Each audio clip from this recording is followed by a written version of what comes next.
सभी दोस्तों से नमस्ते। हमारे कुसुम लोकगीत चैनल पे आप लोगों का स्वागत है। सुनैना देहाती ऑफिशियल चैनल पे आप लोगों का स्वागत है। कुसुम ऑफिशियल चैनल पे आप लोगों का स्वागत है। तीनों चैनल है, तीनों चैनल पे आप लोगों का स्वागत है। देखिए, हम तीनों सहेली बहुत प्यारा सा विवाह गीत सुनाने चल रहे हैं। गीत अच्छी लगे लाइव सब्सक्राइब करी, कमेंट में बताइए। कांधा के ऊपर लाला नमा पे गीत बा। कांधा के ऊपर गीत अच्छी लगे कमेंट दोस्तों करी। बहुत प्यारा गीत है। बहुत प्यारा है। सुनाने चल रही हैं हमारी दीदी जी।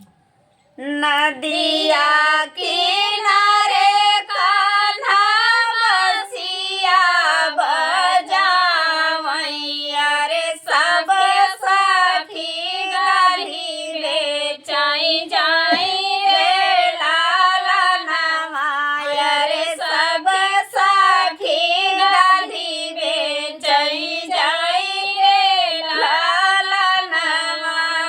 नदिया किनारे कान्हा बसिया बजावैया रे सब सखी गाली बेचाई जाई रे लाला नवाया रे सब सखी गाली बेचाई जाई रे लाला नवा। दाधियोन कर खाई माटक ओन कर पोरे अरे चिड़िया चोरावई गंगा बिचरे लाला नवाया रे चिड़िया चोरावई गंगा बिचरे लाला नवा।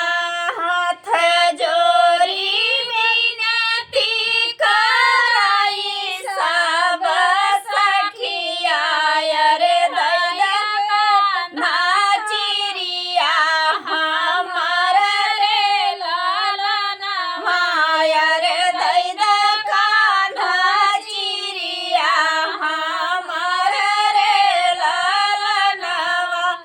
तोहर ई चिड़िया ना देबै मोरी सखिया रे बिना चिर घर के जाऊ रे लाला नवाया रे बिना चिर घर के जाऊ रे लाला नवा।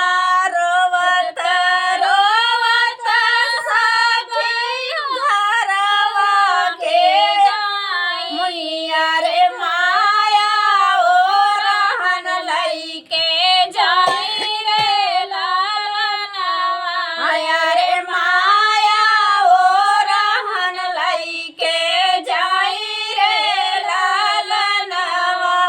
भीतरे निहाठू की बहरे अरे माया यशोदाया रे सुनी तू कान्हा ओ रहन रे लाला नवाया रे सुनी ले तू कान्हा ओ रहन रे लाला नवा।